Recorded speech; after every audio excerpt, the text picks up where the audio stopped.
വചനയാത്ര പുറപ്പാട് 39 അധ്യായം. പുരോഹിത വസ്ത്രങ്ങൾ.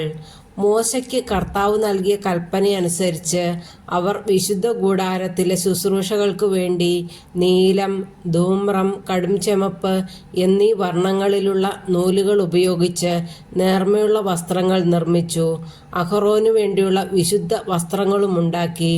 സ്വർണവും നീലം, ധൂമ്രം, കടുംചുമപ്പ് എന്നീ വർണ്ണങ്ങളിലുള്ള നൂലുകളും നേർമയിൽ നെയ്തെടുത്ത ചണത്തുണിയും ഉപയോഗിച്ച് അവർ എഫോദ് ഉണ്ടാക്കി. അവർ സ്വർണം തല്ലിപ്പരത്തി നേരിയ നൂലുകളായി വെട്ടിയെടുത്ത് നീലം, ധൂമ്രം, കടുംചുമപ്പ് എന്നീ വർണ്ണങ്ങളിലുള്ള നൂലുകളിലും നേർമയിൽ നെയ്തെടുത്ത ചണത്തുണികളിലും വിദഗ്ധമായി ഇണക്കിച്ചേർത്തു. എഫോദിന് തോൾവാറുകളുണ്ടാക്കി അതിൻ്റെ രണ്ടറ്റങ്ങളിലും യോജിപ്പിച്ചു. എഫോദിനെ ചുറ്റിയിരുന്ന പട്ട എഫോദ് പോലെ തന്നെ സ്വർണവും നീലം, ധൂമ്രം, കടുംചുമപ്പ് എന്നീ വർണ്ണങ്ങളിലുള്ള നൂലുകളും നേർമയിൽ നെയ്തെടുത്ത ചണത്തുണിയും ചേർത്ത് കർത്താവ് മോശയോട് കൽപ്പിച്ച പ്രകാരമാണ് ഉണ്ടാക്കിയത്. ചെത്തിയൊരുക്കിയ വൈഡൂര്യക്കല്ലുകളിൽ മുദ്ര പോലെ ഇസ്രായേലിൻ്റെ പുത്രന്മാരുടെ പേരുകൾ കൊത്തി കല്ലുകൾ സ്വർണ്ണ തകിടുകളിൽ പതിച്ചു. കർത്താവ് മോശയോട് കൽപ്പിച്ചതനുസരിച്ച് ഇസ്രായേൽ പുത്രന്മാരുടെ സ്മാരകശിലകളായി അവ എഫോദിൻ്റെ തോൾവാറുകളിൽ ഉറപ്പിച്ചു. അവർ എഫോദിൻ്റേതുപോലുള്ള ചിത്രപ്പണികളോടുകൂടിയ ഉരസ്ത്രാണവും നിർമ്മിച്ചു. സ്വർണ്ണ നൂലുകൾ, നീലം, ധൂമ്രം, കടുംചുമപ്പ് എന്നീ നിറങ്ങളുള്ള നൂലുകൾ, നേർമയിൽ നെയ്തെടുത്ത ചണത്തുണി എന്നിവ ഉപയോഗിച്ചാണ് അത് നിർമ്മിച്ചത്. ഉരസ്ത്രാണം സമചതുരത്തിൽ 2 മടക്കുകളുള്ളതായിരുന്നു. അതിന് 1 ചാൺ നീളവും 1 ചാൺ വീതിയും ഉണ്ടായിരുന്നു.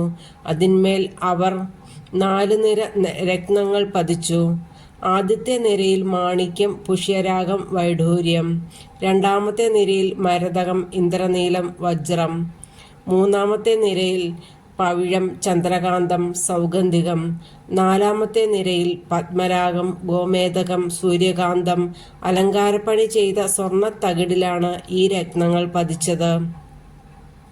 ഇസ്രായേലിൻ്റെ 12 പുത്രന്മാരുടെ പേരുകളനുസരിച്ച് 12 രത്നങ്ങളുണ്ടായിരുന്നു. ഓരോ ഗോത്രത്തിൻ്റെയും പേര് ഓരോ രത്നത്തിന്മേൽ മുദ്ര പോലെ ആലേഖനം ചെയ്തു. അവർ ഉരസ്ത്രാണത്തിനു വേണ്ടി തനി സ്വർണം കൊണ്ട് കയറുപോലെ പിണച്ചെടുത്ത തുടലുകൾ പണിതു. 2 സ്വർണ്ണ തകിടുകളും 2 സ്വർണ്ണ വളയങ്ങളും ഉണ്ടാക്കി. വളയങ്ങൾ ഉരസ്ത്രാണത്തിൻ്റെ മുകളിലത്തെ 2 മൂലകളിൽ ഘടിപ്പിച്ചു. 2 സ്വർണ്ണ തുടലുകൾ ഉരസ്ത്രാണത്തിൻ്റെ മൂലകളിലുള്ള വളയങ്ങളിൽ കൊളുത്തി. സ്വർണ്ണ തുടലുകളുടെ മറ്റേ അറ്റങ്ങൾ സ്വർണ്ണ തകിടുകളിൽ ഘടിപ്പിച്ച് എഫോദിൻ്റെ മുൻഭാഗത്ത് അതിൻ്റെ തോൾവാറുകളിൽ ബന്ധിച്ചു. 2 സ്വർണ്ണ വളയങ്ങളുണ്ടാക്കി അവ ഉരസ്ത്രാണത്തിൻ്റെ താഴത്തെ കോണുകളിൽ അവയുടെ ഉൾഭാഗത്ത് എഫോദിനോട് ചേർത്ത് ബന്ധിച്ചു.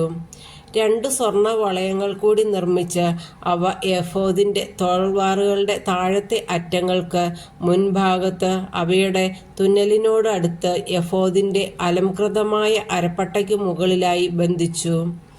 കർത്താവ് മോശയോട് കൽപ്പിച്ചതുപോലെ ഉരസ്ത്രാണം എഫോദിൻ്റെ അലംകൃതമായ അരപ്പട്ടയ്ക്ക് മുകളിൽ നിന്ന് ഇളകിപ്പോകാതിരിക്കാൻ അവയുടെ വളയങ്ങൾ ഒരു നീല ചരടുകൊണ്ട് ബന്ധിച്ചു. എഫോദിൻ്റെ നിലയങ്കി നീല നിറത്തിൽ നെയ്തെടുത്തു. തല കടത്താൻ അതിൻ്റെ നടുവിൽ ഒരു ദ്വാരമുണ്ടായിരുന്നു. ധരിക്കുമ്പോൾ കീറിപ്പോകാതിരിക്കാൻ ഉടുപ്പുകൾക്ക് ചെയ്യാറുള്ളതുപോലെ ദ്വാരത്തിനു ചുറ്റും ഒരു നാട തുന്നിച്ചേർത്തു. നിലയങ്കിയുടെ വിളുമ്പിനു ചുറ്റും നീലം, ധൂമ്രം, കടുംചുമപ്പ് എന്നീ വർണ്ണങ്ങളുള്ള പിരിച്ച ചണനൂലുകൊണ്ട് മാതള നാരങ്ങകൾ തുന്നിച്ചേർത്തു. അവർ തനി സ്വർണം കൊണ്ട് മണികളുണ്ടാക്കി നിലയങ്കിയുടെ വിളുമ്പിനു ചുറ്റും മാതള നാരങ്ങകളുടെ ഇടയിൽ ബന്ധിച്ചു.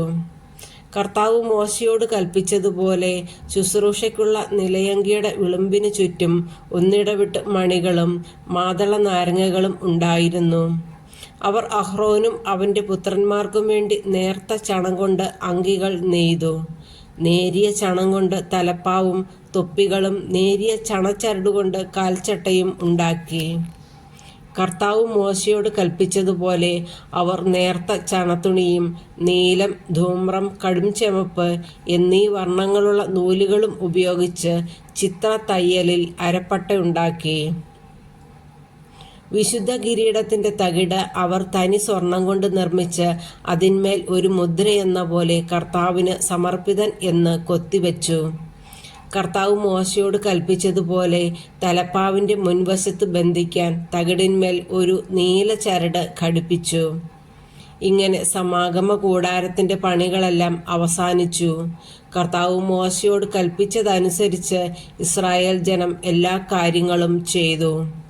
അവർ കൂടാരം അതിൻ്റെ എല്ലാ ഉപകരണങ്ങളോടും കൂടി മോശയുടെ അടുക്കൽ കൊണ്ടുവന്നു.